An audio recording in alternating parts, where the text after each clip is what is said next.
In a world with entirely too many shows about cars, this is another pointless automotive podcast. We're back. Wow, man. I know it exactly. It's we're not going to go full Chad. No, that's not wrong.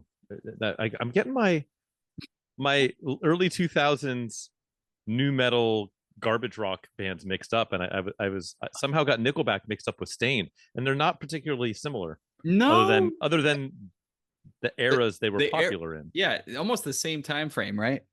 Yeah.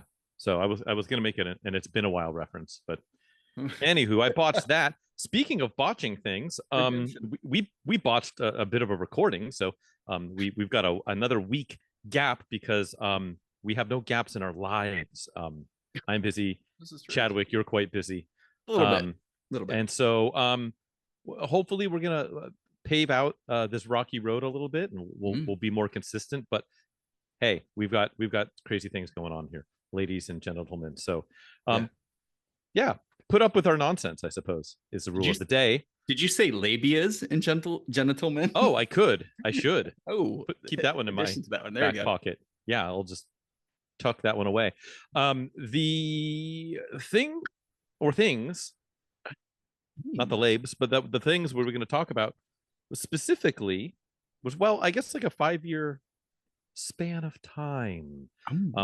We're back to our old bag of tricks and kind of perusing over the Car and Driver 10 best list.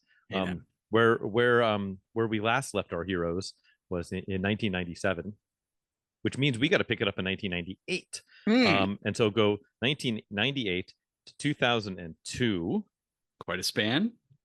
Good 5-year span. That is basically exactly the span of time I was in high school for, which is fun.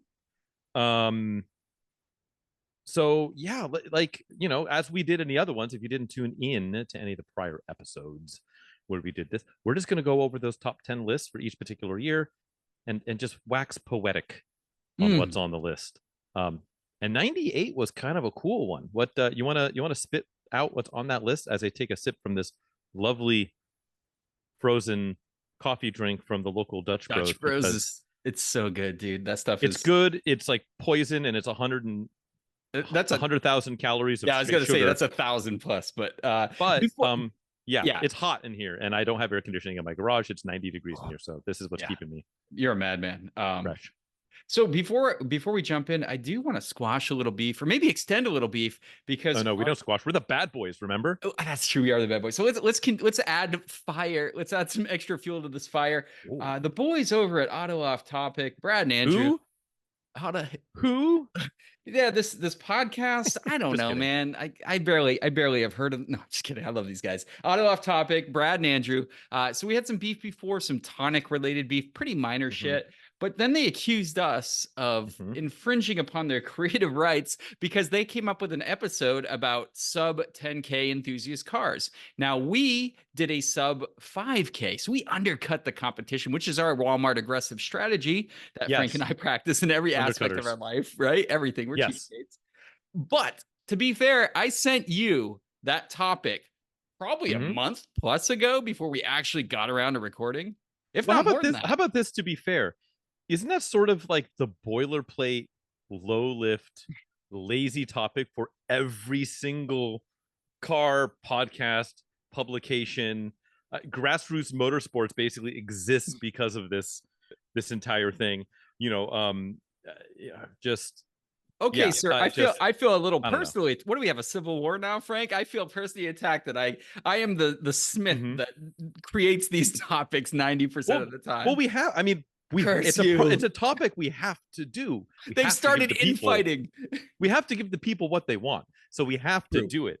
But you can't. That's like, I don't know. It's like copywriting cool. Peanut butter. Sure, yeah, Xerox machines and Windex and everything else. But the thing is, this is a constantly changing thing, so it's kind of cool to stay on top of it. I'd say every year or so you should probably do one. But anyway, those guys a little too blue for my blood. I guess they came out with a $10,000 one. It was a good episode. I really like the content. But come on, we're not rolling in those kind of bills here. Spend $10,000. Yeah, 5K baby. We can get two of the cars on our list which is probably better cars than some of the ones I they wonder named. how many we can find on our various 10 best lists today. Like, can you get for under 5? Certainly under 10. I bet you a lot of them. Well, probably most of them. Maybe not the them. best ones on the planet, but like a good driver. You know what? And then let's do that. Let's do a little mix up here. We'll do 5K or 10K middle of the road kind of driver car. And we'll throw that spice in there. But hey, they said they're going to come back with a sub 5K episode. You and me should look at sub 25. Yes, we're just gonna keep having this thing until we're roll back. Exactly. So I had to do that. Sorry, Brad and Andrew. Sorry, not sorry. Fair. To be fair, we probably wrote our topics down first, but hey, love you guys. Who does that? Luck. Yeah, we just good luck. Yeah, we just figured this out on the fly. We're adding side quests to our current topic already, so it's not like we're doing deep dive. I saw the little icon on my mini map, and I had to go after that side quest. So got to get the XP. I know. Better not die of dysentery or run out of mana or something. Don't do it, man. So our first car, first time I've seen it on the list. I think it's been a while since we've done one of these. The Audi A4. I believe that was on 96 and 97's list. Okay, so that's good because it was launched in 96. But you are correct. So what a good car. And they look good too. Have you seen an early one cruising around? They still look fantastic. Much better than the later iterations that all kind of look the same. I can't tell the difference between an A4, A6 anymore. Back then they had a lot of separation in the design. I know the A6 looked a lot different than A4, but what can you get for motors with these again? I know, was the 3.2 available in 98? Because that was a good No. So it originally was the 1.8T. But then there was a V6 offering. I don't know if the 2.8, but I don't know if it was from launch or if it was like a year or two later. Yeah. I honestly don't recall. It's a good it's not bad. It's like what, like 180 something, 68 or 170. Yeah, it's in that range. Sub 200s. Yeah. I kind of like these cars. They're cool. You don't see them anymore because Audi of the era, but can we just take a second? I want to spend a little bit of extra time because pour one out for this car. They just finally killed up. Audi announced, I think this week, maybe last week, that the A4 is no longer with us.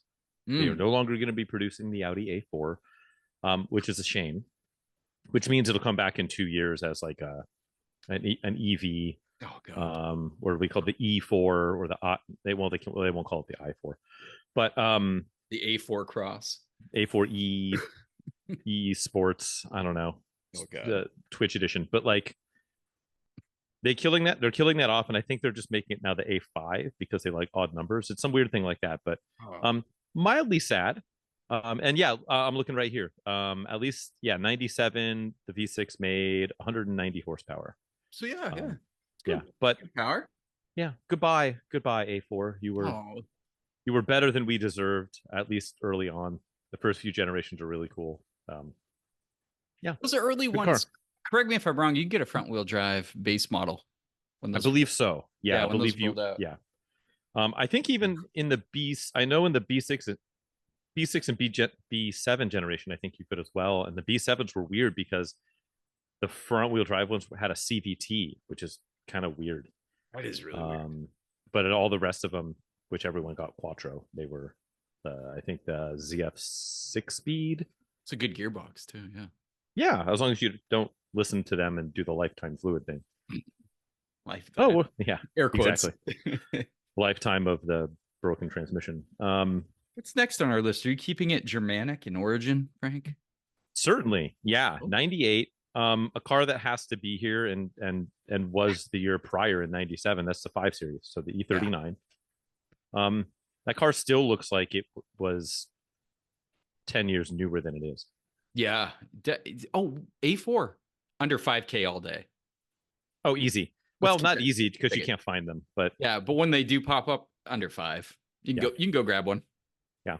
1.8T with a manual and cloth seats. That's a good buy right there. That's a good buy. Yeah, you can score that for like 4,500, 5,000. That's a good little car. Heck yeah. Until it's not, but usually not. Probably isn't when you get it for that price. No.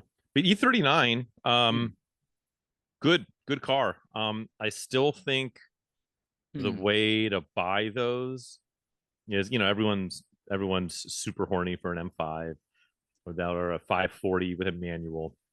I like those 6 cylinders with a manual. I think the later, like a 530i with a 5-speed, they're well balanced. They're actually reliable. Yep. So good cars. They are good. The very well built. Yeah, the E39 M5 is really good. It kind of went up a little bit, and now it's kind of come back to earth a little bit too. So I think for a nearly 400 horsepower super, it's kind of the benchmark super sedan. I still like those. I think that and the E46 is BMW hitting on all their design accomplishments. But man, I don't know. They're weird, and like you never want to get an E39 M5 that's been in the wrong hands, because they are just it's not going to be a good time. And it or will even be 540s, same deal. Really, any of them in the wrong hands. If you find one that's well cared for, great car. They the higher the spec is, the more they're going to hurt your wallet. But good car. And how about another one from the same manufacturer? And I think they've been on the list almost every basically year? Every single year that they've been doing this list, and that's the 3 Series. In this case, the E36. End of the run for the E36. There's a couple more years left in it, but for all intents and purposes, end of the run. And although they're probably going to be on the list for next year, we'll have to see. Yeah, and I don't feel like we need to spend too much time talking about that car, because listen to the other episodes, because every single time they're on the list. Yep. You're a sucker for a good Corvette, right? Oh, we're going to Corvette. Okay, before we move to the Chevy crowd, 5 Series for sure, a base model. You can hit that for around 5K. I think. Not maybe not a manual. An auto E39 330 or 530. Yeah, absolutely.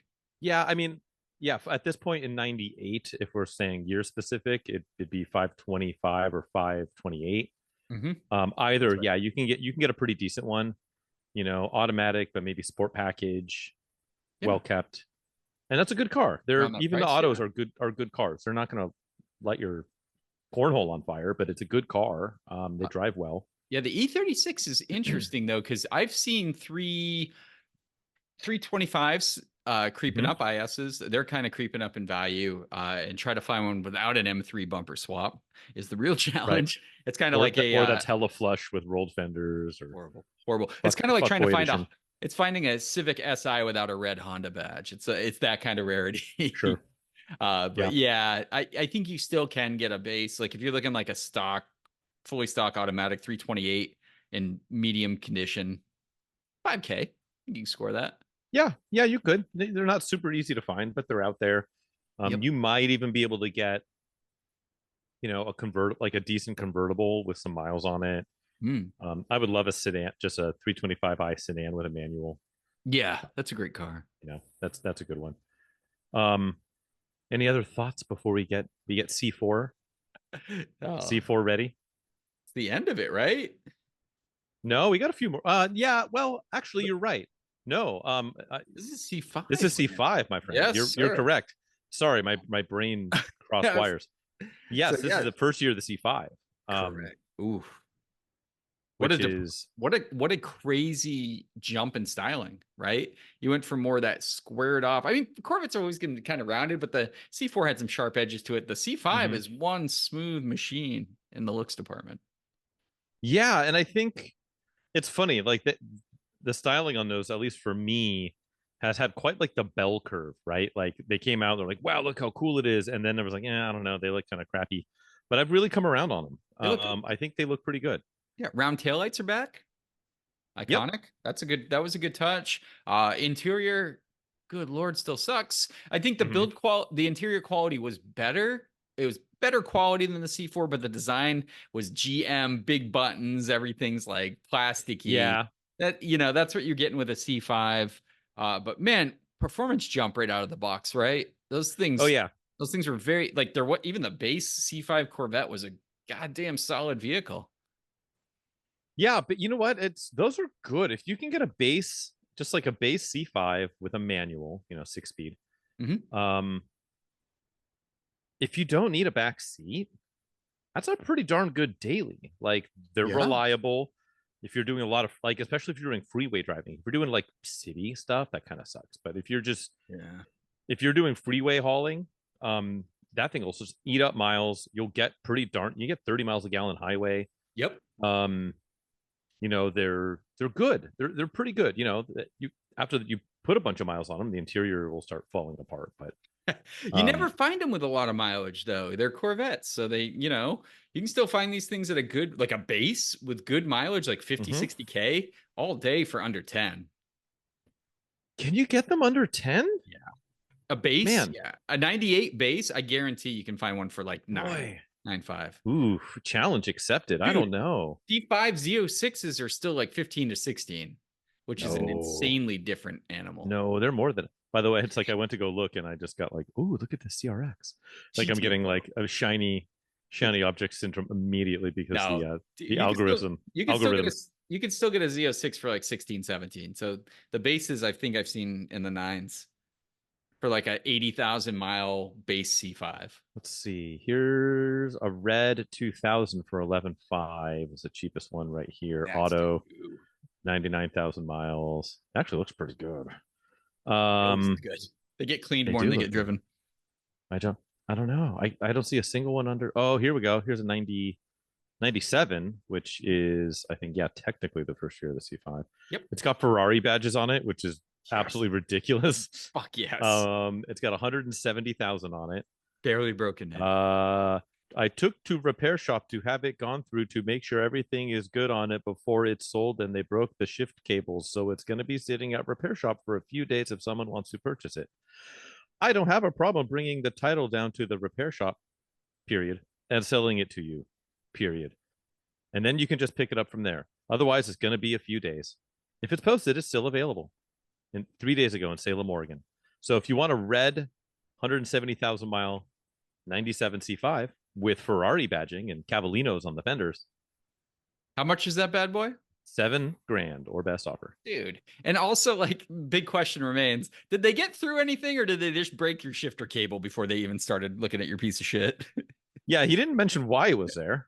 Why'd they break the shift cable? Ooh, here's one. A convertible. You can find them. Auto, 8,000 cash. Cash money. The engine is very good. It only needs to paint the front. Oh God. Yeah, no, it's been wrecked and anyways. Is that a dealership? What the hell? Anyways. Anywho, yes, Corvettes. One can dream. If potentially you can't get one for under 10. I don't think you're getting one for under 5, C5. But definitely not under 5, no. Yeah, not that's not a parts car.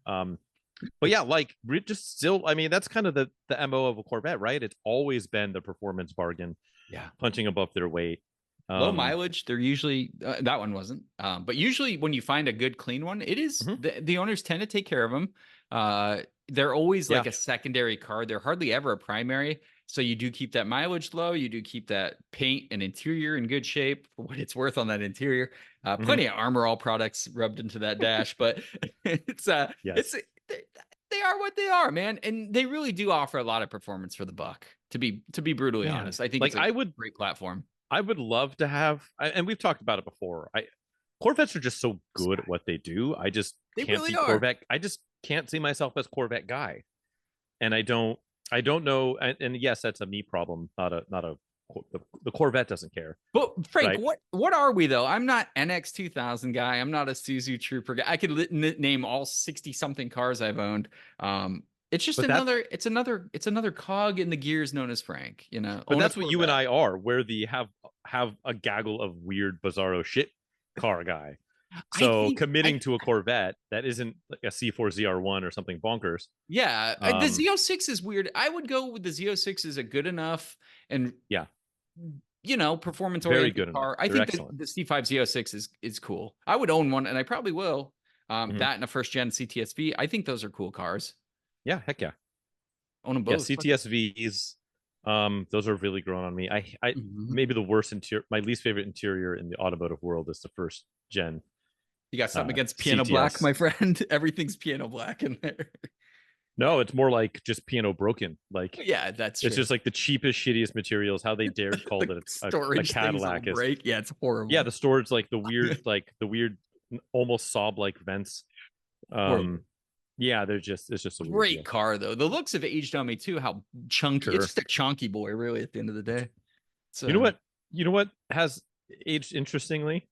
Oh, Dodge Intrepid. Let me speak a moment about the 98 Dodge Intrepid, for I have owned a 98 Dodge Intrepid. And cab forward, baby, cab forward. As your representative for shitboxes, I'm here to proclaim that 2.4 Mitsubishi-derived motor made some good power for what it was, for a four-banger. I remember drag racing my brother in his Honda Civic DX hatchback and just obliterating him. Those ones? Could you get Civic DX? I didn't think those. I thought the smaller cloud cars came with the 2.4. I didn't think you can get it in the Intrepid. I thought it was only the V6. I had a Stratus. I tried to upsell myself, my friend. You got cloud caught, bro. I did. My bad. I had a Stratus. Yeah, the Intrepid had you could get the 3.5 with the spicy Intrepid, which was the way to go. Like, there was an RT Intrepid, never could get a manual. Stratus, you could get the manual with the RT. Dude, I fucked up.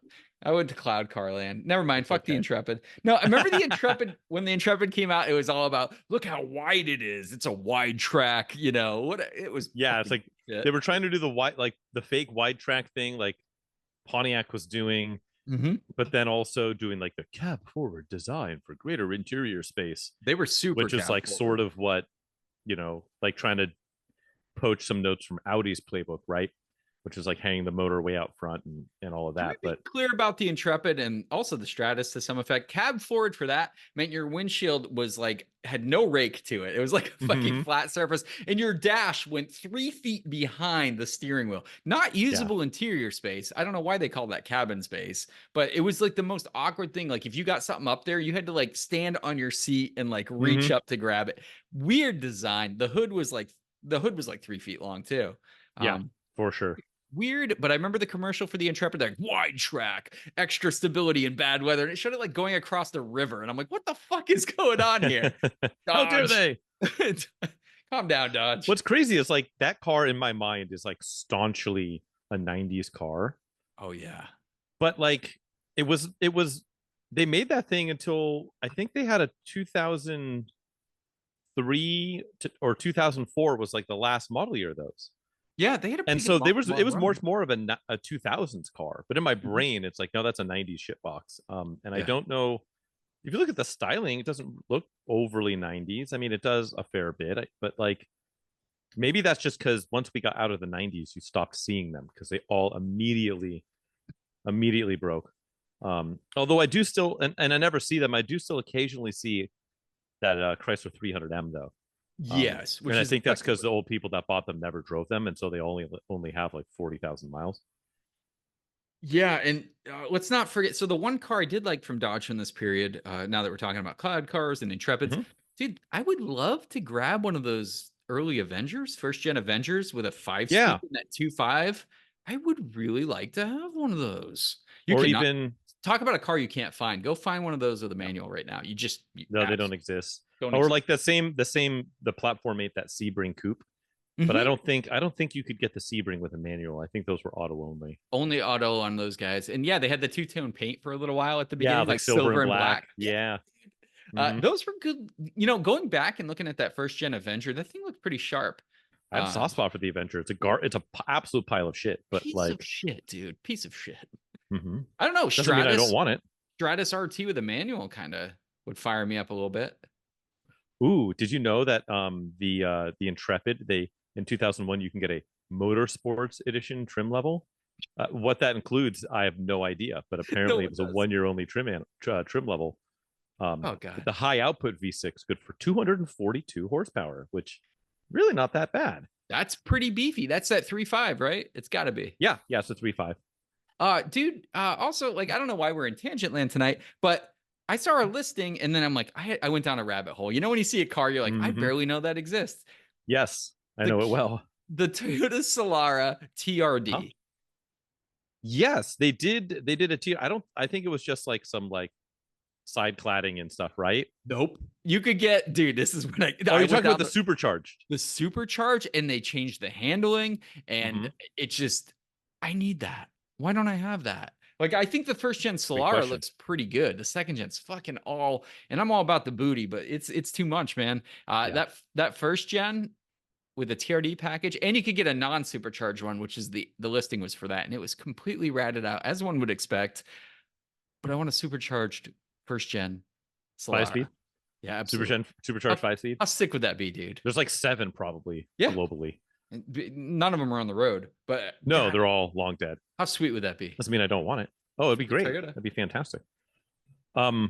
Speaking, no, that's great. Just speaking of all things, not the Dodge Intrepid. Another one that's been on this list a lot. So we don't need to spend too much time on it, but we kind of need to a little bit because that's the Honda Prelude. Yeah. Cool. Which is that last generation Honda Prelude. The best. Arguable. H22 powered car. Yep. That motor's fantastic. That 2.2. What a motor.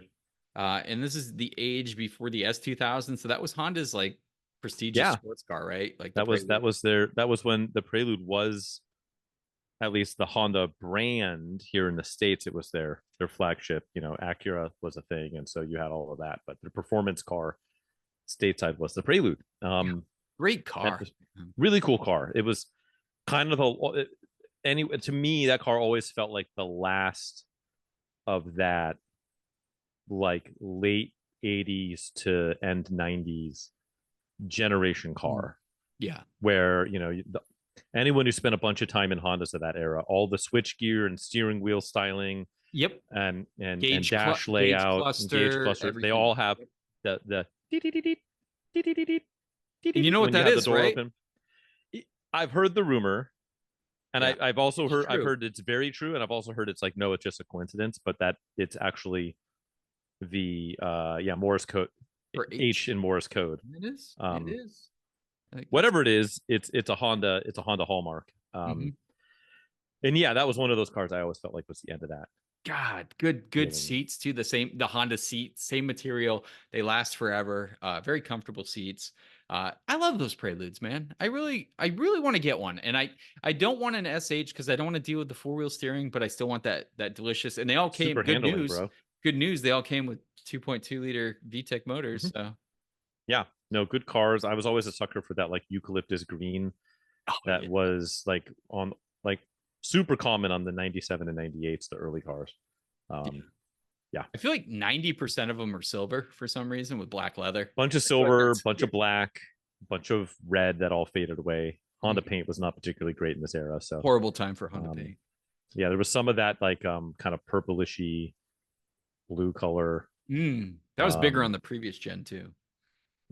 Your favorite. So great car. What else was great I actually really like our last 3 on the list. You might have skipped another Honda product though. Oh, I did. We didn't talk about the perennial champion, the Accord. We can kind of browse over this one because at the time, the coupe kind of looked like an NSX, so I guess that's cool, right? Like that's the last year of the NSX rear end style on the coupe, and those automatics were actually made out of glass. They were absolutely horrible. And you same on the Prelude. Yeah, you couldn't get a V6 Accord yet with a manual. That didn't happen till not with a manual. You get it with an auto that ate itself. Yeah. So 03, sorry about that. But yeah, the last 3 on this list, I really like, you know what? I do like this one a lot. And I don't think I give it enough love because I think Lexus has a lot of really good cars. And I think the GS is usually underrepresented on any of the like top Lexus car lists. And there's no reason to do that because they share the same motors throughout their lineup. So you could get it with whatever flavor you want. At this time, I think you had your choice between a V6 and a V8, which is fantastic. The hybrid was not on the scene yet. That would be coming the next generation. But I think these things, and I just saw one in green, like that kind of foresty faded mint green. I don't know how to describe it. It's like a very subdued green with a brown leather interior. That's just a good looking car, my friend. This Lexus GS, this is the second generation. The first one was that Giugiaro designed one that was kind of weird looking, 2JZ GE NA motor, but pretty slow. pretty slow, big, heavier car than it looks, actually. Yeah. But like this generation though, this second gen with that GS 400. I don't remember if it was a magazine. I want to say it was like a road and track magazine cover where it was one of those in like that kind of dark metallic blue. Yeah, it's with good, chrome wheels, just doing a massive burnout like on the cover, and it was like the Lexus Hot Rod, 300 horsepower, that's wild, 0 to 60 in 5.4 seconds or whatever. Which, I mean, that's a big deal. You think 98, the Supra was still in production, and was not that much quicker, and had 20 more horsepower than this Lexus middle sedan, and with the sport package and stuff. That was a hot freaking car. Yeah. And something that Lexus as a brand hadn't really had, because even the SC up until 98, 97, 98 really wasn't. It was just like a big Grand Tour. It was kind of slow. It was like the two-door LS. Yeah. And so this was the hot rod. And now that's what any enthusiast person looking at Lexus, that's all they look at, like the F cars, the IS 500, the LC 500. Like now Lexus is like the last holdout almost of the NA big power V8. Right. And it sort of started with this GS, with the GS 400. Yeah, they've really aged, cool car. They've aged incredibly well. I think they didn't have the celebration of like the LS or the sporty small nature of the IS. And as time went by, I think they kind of became the cheaper option. And when they fell into that really bottom dollar market, they got into the wrong hands. A lot of these were kind of just ill-kept maintenance wise. Budget VIP builds ruined a lot of these. Shitty wheels, bad offsets, slammed on no-name coilovers. You see a lot of that kind of garbage. I've seen some with welded diffs, and I'm like, what the fuck is going on, guys? Let's I love that where it's just like totally stock, good car, welded diff. And you're like, no, hard pass. It's like nothing. Or wrapped in fucking baby butt cheek gold glitter gloss, and you're like, I can't do it. I just think they've aged well. It's a very stately looking car. I think Lexus design, especially late 90s, early 2000s, their cars just looked good to me. It's just something about it. And I don't know. It's just a good car. I think it's very underrepresented when people talk about classic Lexus. Yeah, and you can certainly get a good one for under 10. Under 5, you could score one too. Probably a decent. Yeah, you can. It might be. I bet you I can score a GS. It might be on the fence. I bet I can get a 300. Yeah, but not the 400. I don't know. The 300's a good motor too, though, man. That's a great motor. Oh yeah, it's not going to win any drag races or anything, but it's a very healthy, very stout motor. We just need to 2JZ turbo swap that thing, man. We'll be good. Yeah, it's got to have multiple JZs, not just one, not just two, maybe 3. I don't know. Just build your own JZ. Oh, and I found, by the way, I just, as we were talking here, I found the cover shot that I was talking about of this car, which is, we'll discuss it later. It doesn't make for great radio fodder, but how about a car that you are famously into? Yeah, I really love these. The Mazda Miata, which is interesting because there was not a 98 model year Mazda Miata. That's interesting. Remember, that's the year they skipped, right? 97 was the last year of the NA with the 1.8, and then 99 rolled out the NB. So this is kind of weird why there's a 98 Miata on this list. We might need to confirm our sources here. Wikipedia is famously bulletproof as far as this is interesting. I don't know what to say. Maybe these were the holdover 97s, but it is kind of weird, dude. Or they did it when the 99 came out. This might be because the NB, first year of the NB, maybe that came out in early 98. You could have, maybe it was 98.5. I don't know, but they were like released it for. Yeah, there's if they just released it as a 99 because 1999 just sounds more cool than 98. If you own a 98 Miata, you got a very valuable asset on your hands. Yeah, just park it next to your 83 Corvette and you're set. Yeah, exactly. That's it. But no, it's probably referring to the NB, which was Yeah. The overall the dimensions didn't change that much between the two cars personally. My NB was a Mazda Speed, so it was a little different, but interior wise, huge step forward. I do love the NA interiors. I think they're very rudimentary, very roadster like. But that NB really did bring it up to the 21st century, or at that time the 20th century. But Right. big difference, dude. Leaps and bounds. That interior is very nice. But NBs are cool. You just don't have pop-ups, unfortunately. But they put a lot more chassis reinforcement in there. They're a more stable car from the factory, and they all came with the 1.8, which is Sure. the preferred motor. Even though I'm a 1.6 kind of guy, but 1.6 truther. Yeah, it's a good. It revs a little faster, as they say. But the NB's cool. It's a good car. And they're keeping it convertible, man, for the end of this list. Yeah, which is I don't know if it's good or not, but I really like this car. I owned one for a summer, and that's the 986 Boxer. Early Boxer, that's the 2.5. The one I had was the launch color, so the GT silver Boxer red interior, which is how I would want those cars. Yep. Mine was a little ratty, but even still, ton of fun. Very different than that Miata. Completely the Miata is far more like loosey goosey and tossable and tail happy and reliable, far more reliable, easier to service. Although I don't. They're okay. Like they're actually not that bad reliability wise. They've got a couple of bugaboos. The problem is it just sucks to work on. Right. Yep. Versus the Miata, it's like super easy to work on. Yeah. So very similar cars, very different ethos. The Boxer's far more balanced, maybe a little bit less forgiving if you get out over your skis with it. But I liked mine, and mine was like a $3,200 pile of garbage. And I mean, for what it was, right? But it did have character. It was actually lovely to drive. It was a cool machine. So yeah, I like the 986. I still think those are a killer buy. You absolutely can get one of those for under 10. Yeah. Under 5 is possible, pretty challenging, and it's going to need some love. Yeah, a few years back all day though. Remember when they really bottomed out? Miatas were more valuable, which was a wild thing to think about. Yeah, no, and they've come up a little bit, but you can get a good one with a manual for under 10, especially those early cars, which is weird because I prefer the 2.5. You don't have the IMS bearing issue not nearly as much of a concern, and it's not a massive power difference doing that in a 2.7. So yeah, I don't know. It really isn't. Save some money, get a 2.5, beat it up, and that's the list. Catch a charge, yeah. Yeah, no, I ain't trying to catch a charge. Yeah, but it's heck of a car. Ready for our bonus round material? I mean, that list was dope. We had we had some good German representation, BMW and Audi holding it down, Corvette on there, Prelude, Accord always on there, GS on there. Big shout out for the GX, and then Miata has been on there a lot, and Boxster got on there a lot.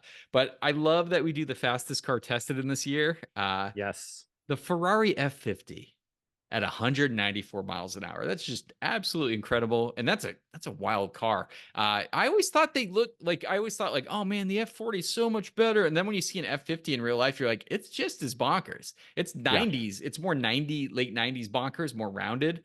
But boy, it's still a wild looking car to see in the flesh. It is. Well, guess what? We're nearly out of time, and we've got through 1 year of the list. No. No, we got another at least 10 minutes of this action. Let's buzz through that. Sure, but we're like 30 minutes on 1 year. It's so bad. Okay. Which is okay because there's going to be a lot of overlap, right? It happens. So like we go to 1999, and don't forget, so every time they do these lists, they have a price cap. So 1998, they weren't doing anything over 55 grand. Talk about inflation. Inflation's real, right? Yeah. 1999, that you add $4 grand to that. We're now at 59,000. Wow. And there's some repeats on here, right? Yeah. Boxer is here again. GS is here. Accord is here. Miata is here. Intrepid is here. Corvette is here. Corvette 3 Series is still there. Yep. 5 Series is still there. There's really talk about the few new ones here. The 2 newbies. Hey, we just got 2 on this list. Yeah. This is an interesting one. The M Coupe and M Roadster.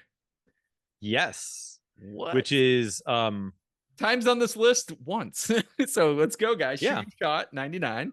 Well, what's funny is, and maybe, you know what? I wonder if that's a pricing thing, right? Like if after 99, like they got the prices went up a little bit. And so they got priced out, especially once you get to like 01.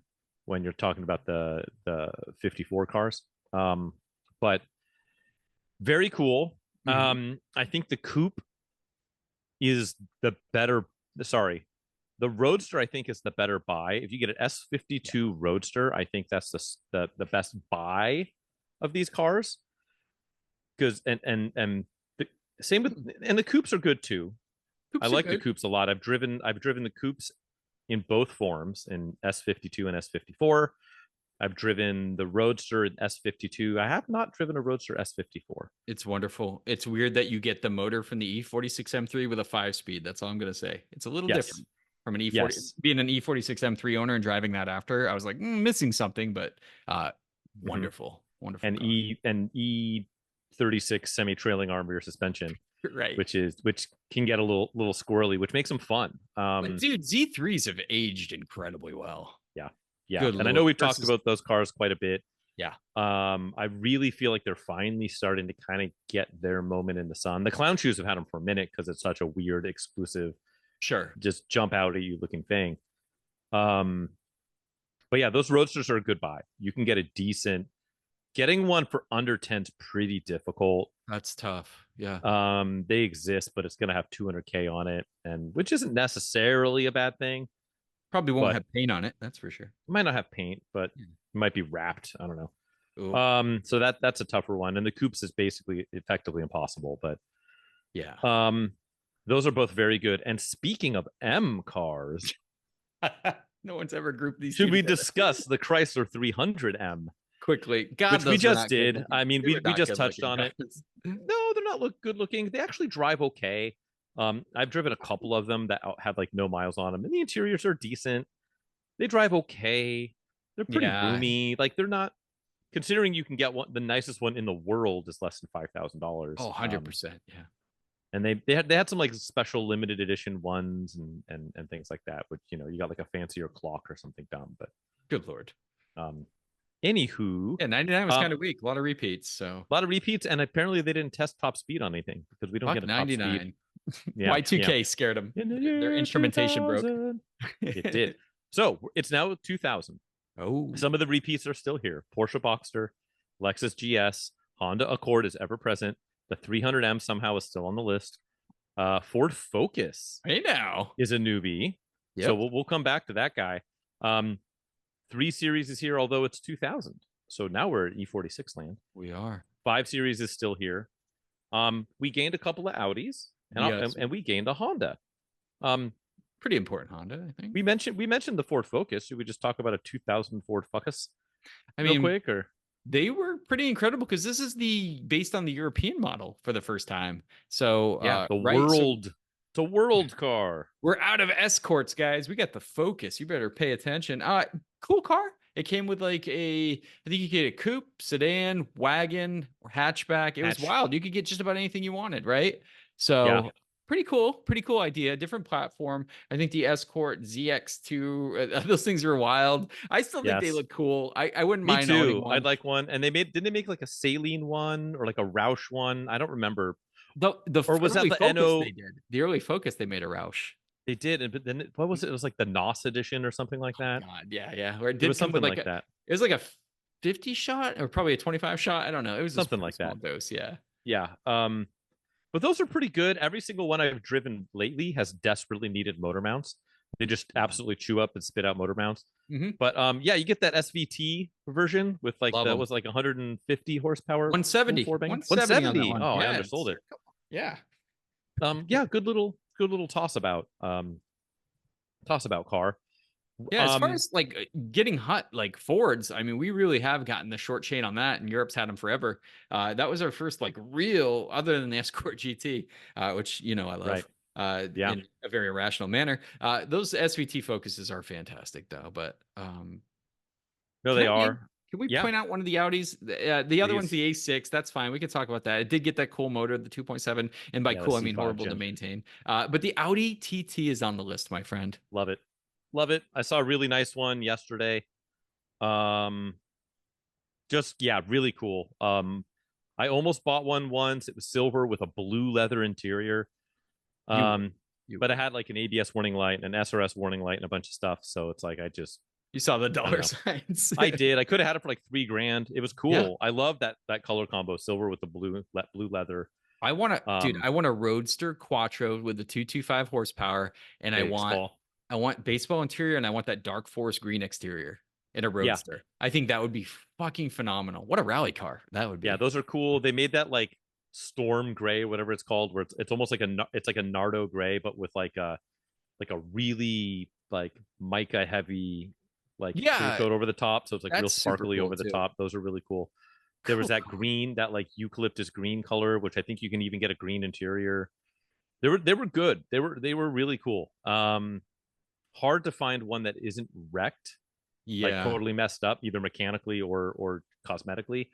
And when you do, people ask for way too much money. They think they've got something kind of special, and they maybe do, but like they'll want like, oh, this thing's worth 20. It's like, no, man, it's worth like 8. Dude, all day though, between 5 and 10, you can score a nice TT. You can get one. Yeah, you can get one. It might have some warts. A nice TT. Yeah, nice TTs are hard to come by. Get a pair. You know what? A pair I'd like to grab. Well, I have one. Yeah. S2000. In the year S2000. And yeah, this had to be on the list for 2000. Of course it did. But yeah, I just, we don't need to spend a ton of time on it, but what a cool machine when that launched. Yeah. Pure driver's car to the point where they had to dumb it down later because it was too rev happy and too spin happy, like lift throttle oversteer happy. And they refined it, they made some revisions as it went on, AP2 and to the end, but all-time car. I mean, it just is. Great car. As long as you can fit in it, because they're not really built for anyone too big. Yeah. But just really cool car. And then we'll get on to, and then as I said before, hat tip to the 3 Series, which is now the E46. I feel like we talk about E46 on the pod with some regularity, so we don't need to burn a ton of time there. Yeah. But killer car, E46, another kind of sort of an all-timer. One thing, we'll go to 01 real quick and then cap it off with 02. I did want to just note one thing I found super interesting. 2000, the top selling cars in the year 2000: Toyota Camry, Honda Accord, Ford Taurus. Who the fuck bought the Ford Taurus in 2000? A lot of people. That was still a pretty popular car.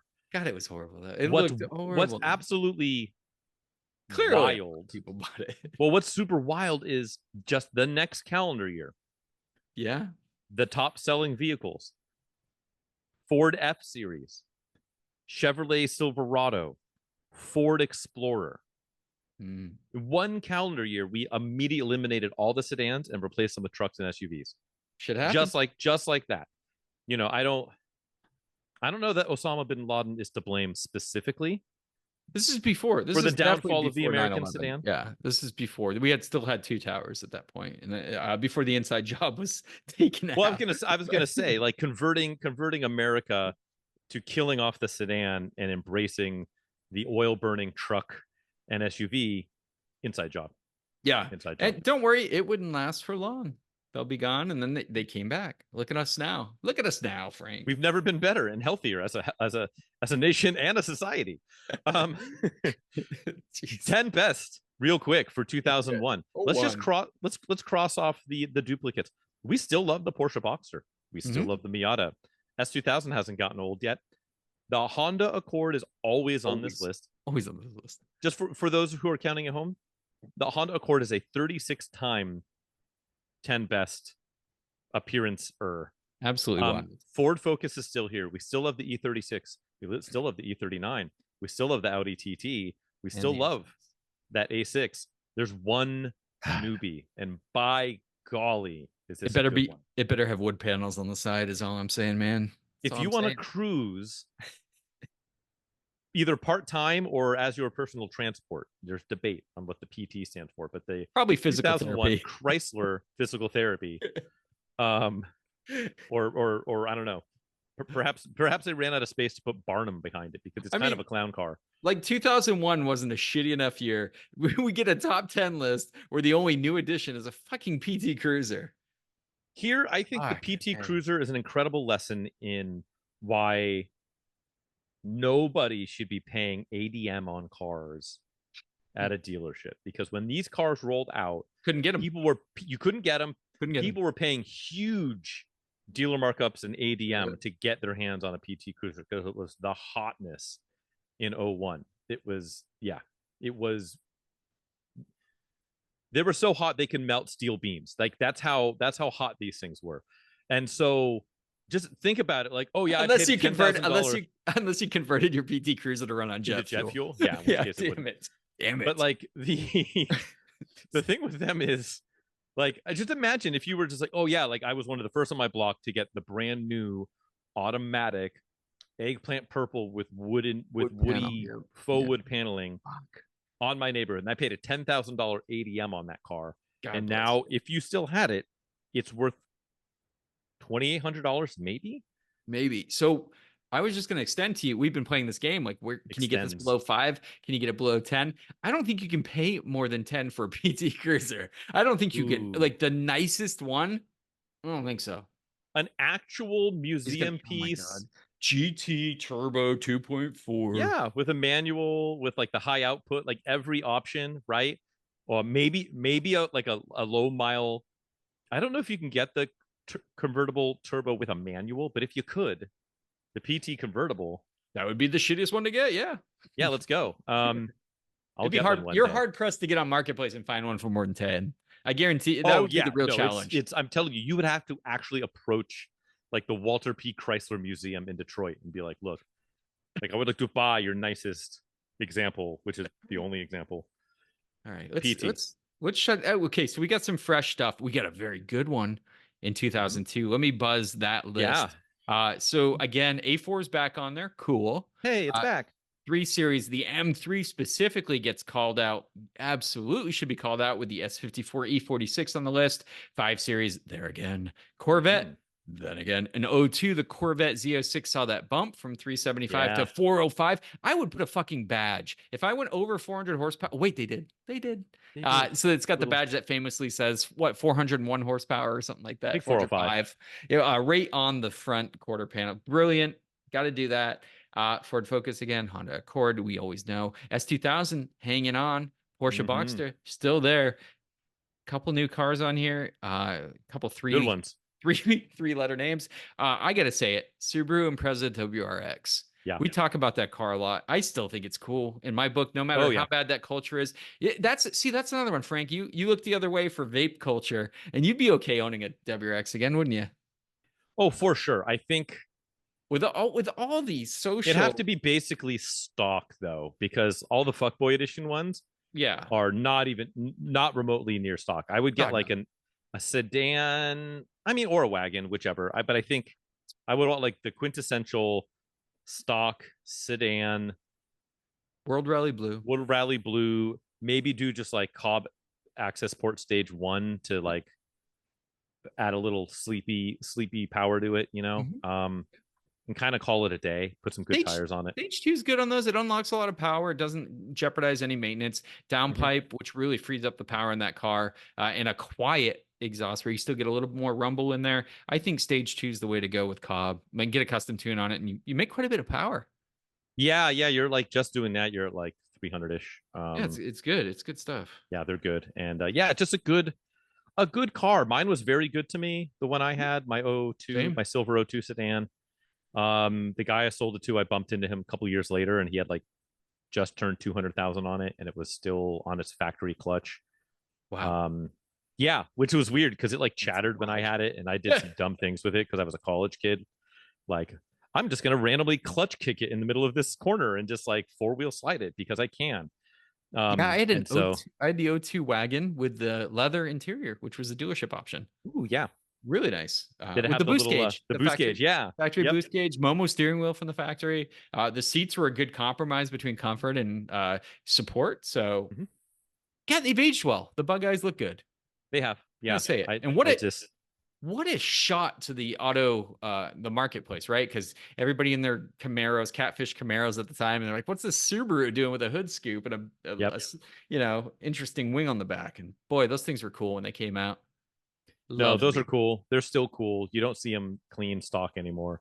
And that's a car that'll be, I don't know. I feel like that'll be like the the Plymouth Roadrunner, where they were super popular and modded into the grave in their day. The people grew up and wanted them, and they were impossible to find clean, and so they started to be valuable.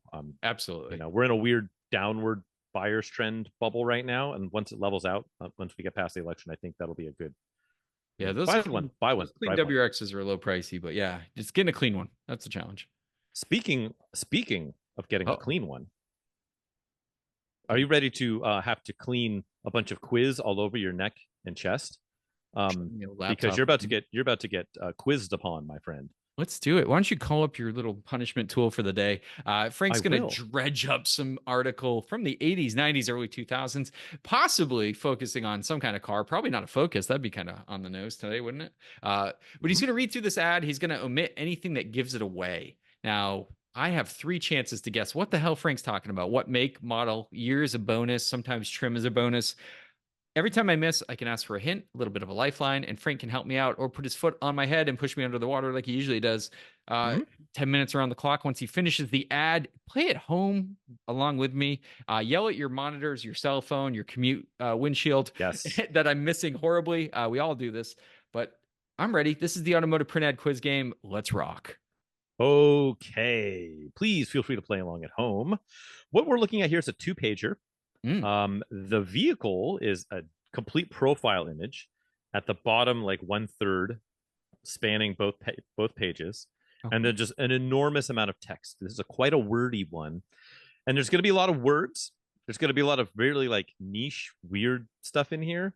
But I think there's something here. I might have to throw in some healthy hints because it is a little challenging. But like there's the puzzle pieces are here.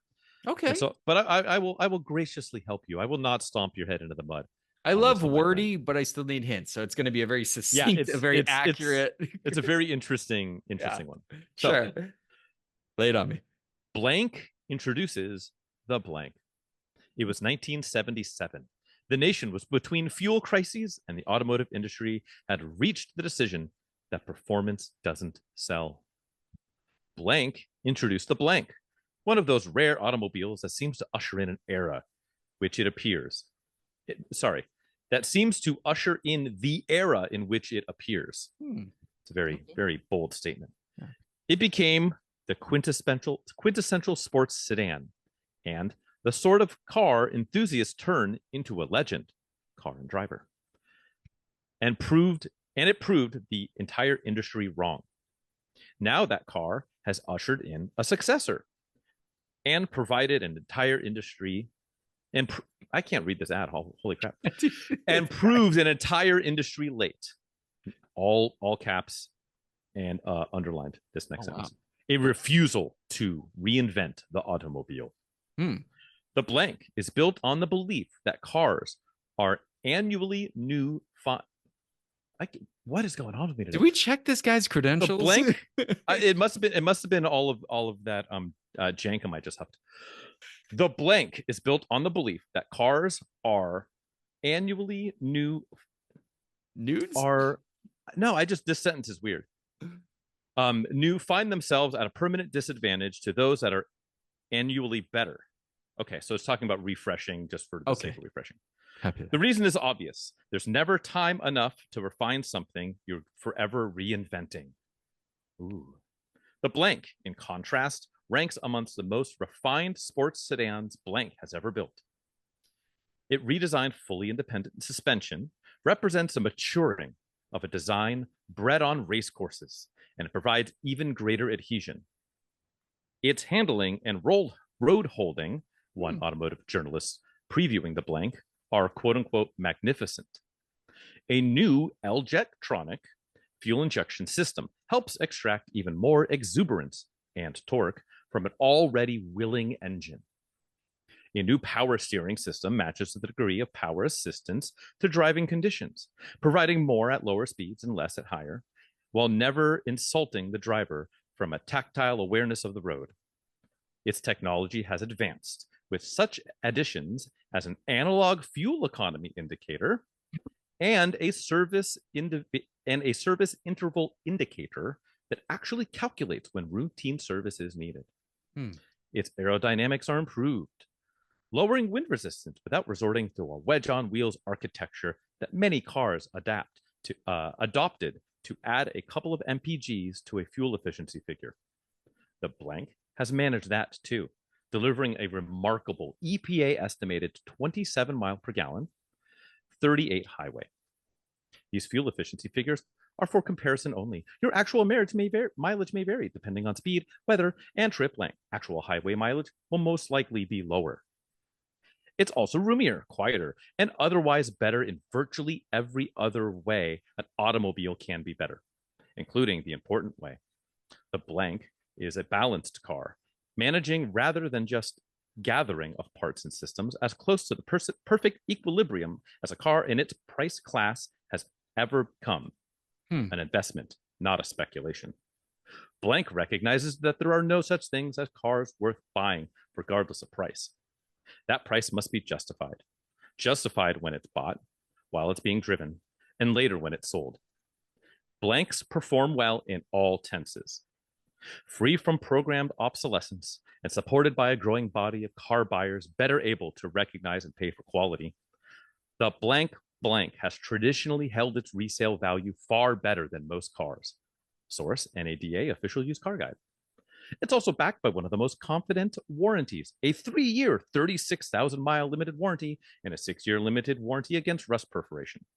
Warranty applies to automobiles purchased authorized U.S. blank dealers only. See your blank dealer for details. In short, the blank is a new car that enters the marketplace without the conventional handicaps of the new and untried. A car that elevates the admission of requirements for all cars asking to be taken seriously as sports sedans.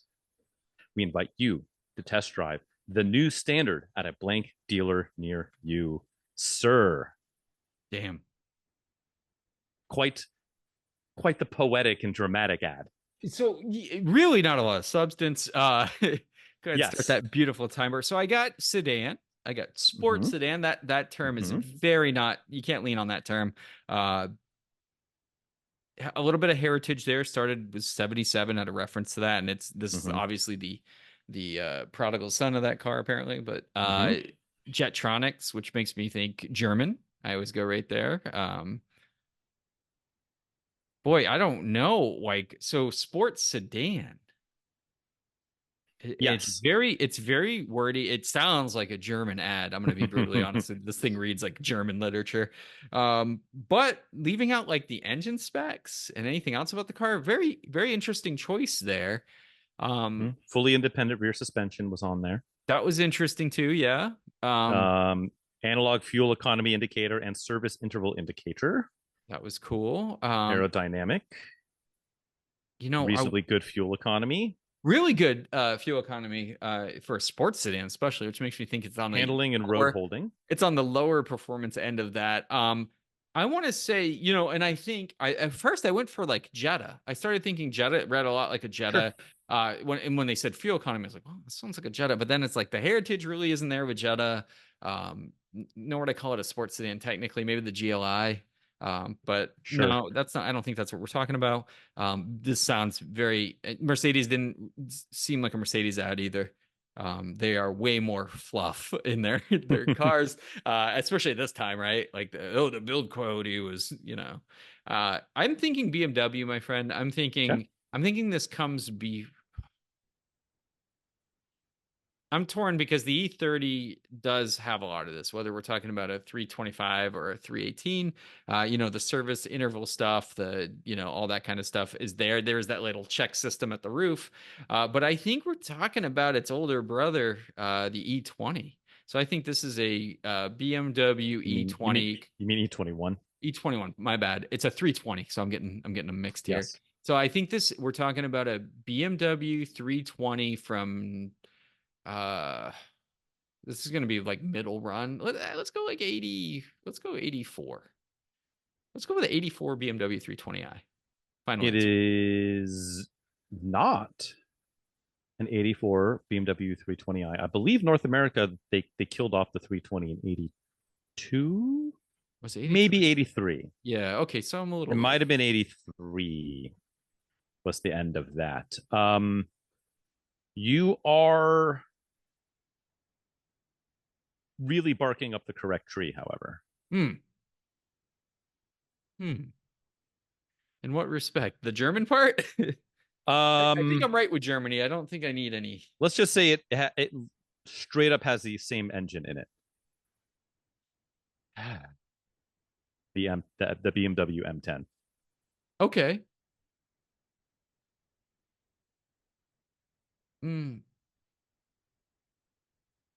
So this is a the 5 Series shared that engine? I'd be maybe. I don't think in North America. So same engine, sedan. We're talking early 80s here. Is this They didn't mention a turbo, but I know you could get a turbo later if this is no. I don't think is that true? Boy, it's hard to go without like tech specs. We got the motor. Did the 2002 come with this power plant? The M10 came in a 2002, not with L-Jetronic. And the 2002 was long dead by the 80s, 90s to early 2000s. This is true. Yeah. Okay, so that's 2 down. All right, give me some help here. I'm not Mr. Classic BMW guy. So what your guess was 84 320? Right. I was a little late there. Yeah, 320. Let's just say you were late on because the E21 was killed off by 84. It has that same motor, the M20, or sorry, the M10. Okay. It is a 1984 model year car. You were off on your chassis code or model name. Is it an E30? Could it be an E30? Potentially. Tell me. I don't know. Definitely not a 325. Because that doesn't have the M10. That had the M20. Nope, just like the M20. So this would be the it's gonna be the is this the vanilla or the special though? Is this because it could be what, a 318 or a 318? I don't know. How did the ad read? I mean, it didn't sound, I mean, it said sports sedan a lot. So I mean, but no, it can't be. No, the IS only came out 1 year and it was toward the end of the run, right? So I think this is just a vanilla E30 BMW 318. Final answer. It's a 1984 BMW 318i. Because the IS was 88 only? 91. Oh geez, I'm so off very shit. I know it was 1 year, so I get some BMW cred for that. As a man, that's honestly, the E21 is a super good guess, and honestly, like straight up, the ad leads with that. It says like, because 1977 was the first year of the 3 Series, the 320. Yes. And the ad says, BMW introduces the 318i. It was 1977, and then BMW introduced the 320i, one of those rare automobiles that ushered in an era for which it appears. And that and I started off E30 with like the check system and everything, and I was going and that's why I thought I was like, there's not a lot tech specs in this ad, but if you can figure out L-Jetronic, the way the freaking ad read. It mentioned sports sedan like 400 times, and that was their thing. It sounded like an 80 or old, like an 80 or 81 ad. The ad is from 83 for the 84 model year, so it's not pretty too far. Let me see this ad. I just sent it over to you. And it's like, I love BMW ads of that era. Shot, great profile shot. Yeah, wow. And it's they're cool. It's a cool thing. I actually haven't seen a 318 on the road in a while, and they're kind of dogs. Yeah. They're I'd rather have an E21, I think, than an E30 318. But E30 325i is just good. But yeah, I like, cool ad, very very very wordy and dramatic, right? Free from programmed obsolescence. It's supported by a growing body of car buyers better able to recognize and pay for quality. Yeah, and like, my apologies. I am not a BMW. I've owned BMWs, but I was in the ballpark right off the rip. I got the cage. The L-Jetronic dialed in. The screaming about sports sedan and the service indicator. I thought there was probably enough there to get you there, even though it didn't mention. God, it felt like a 320i to me. That which wasn't a bad guess. Yeah, I mean, 320i is mentioned in the ad, so right. You were that's what I said. I was like, I don't think you can get closer unless you said like 325, Right. Yeah. Good one, man. Yeah, good job. Car. Yes. Good car. Good job. And hot damn, we are basically right up against it time-wise, my friend. Quick PCP. Yeah, I mean, I bought a car. How about you? I sold a car. Oh, okay. Should we just do that and we tease for next week? Yeah, which hopefully happens because we're bad at recording now, and apparently we don't do it every week. Yeah, I got one little thing I do want to say. Just a quick PCP that was huge, and I didn't do much about it. After using 2 locksmiths that came, the last one told me I needed to remove the cylinder out of the ignition cylinder out of that Summit wagon. Remember the one I bought with no keys? I was like super frustrated because if I can't get keys, that's a fucking lost cause. I don't have a title, right? So that's another factor, right? Let's be honest. This guy came. He was like literally the key whisperer. He comes, he looks at the door key, looks at the ignition, goes, goes to the back of his truck. I hear grinding, comes out with a key, opens the door, turns the ignition. I'm like, you son of a bitch. He's like, you want 2? I'm like, yep. He's like, $80. And I'm like, hell yes. Dude, what the hell, man? And he's like, this thing's, huh?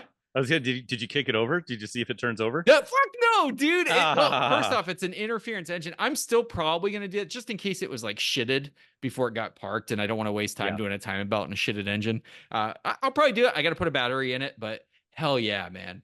Hell to the yeah, dude. That's cool.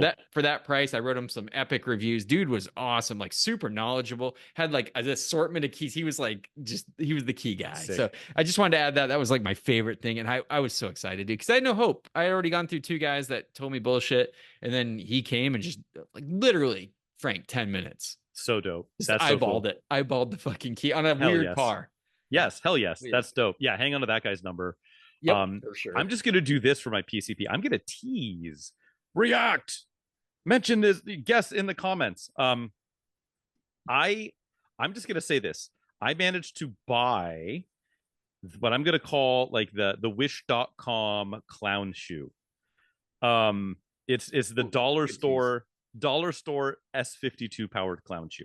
If you can guess what I purchased based only on that, and the fact that it's kind of stupid, I would love for y'all to guess, and then maybe I'll reveal it next week on the pod. So let's just do that because we are pretty much right up against it, and we've got ish to do. So thanks for stopping by, guys. APA Podcast, another pointless automotive podcast. Please feel free, or don't feel free, feel forced to review this podcast. It helps us a lot. We do a YouTube version of this where the visual component. Do check that out. Frank, where can they find you? Oh boy, they can find me wandering the streets in some sort of stupor, or on the interwebs. I take pictures of cars mostly, and I am doing that mostly on the Instagrams, sometimes on the YouTubes. The Photographer's Garage is the handle. That is it. That's it, homies. And I don't take so many photos. I do more video stuff, but yeah, Auto Obsessive Garage for your rescues, restorations, and reviews. We will catch you guys next time. We love you, and see you in a week. Goodbye.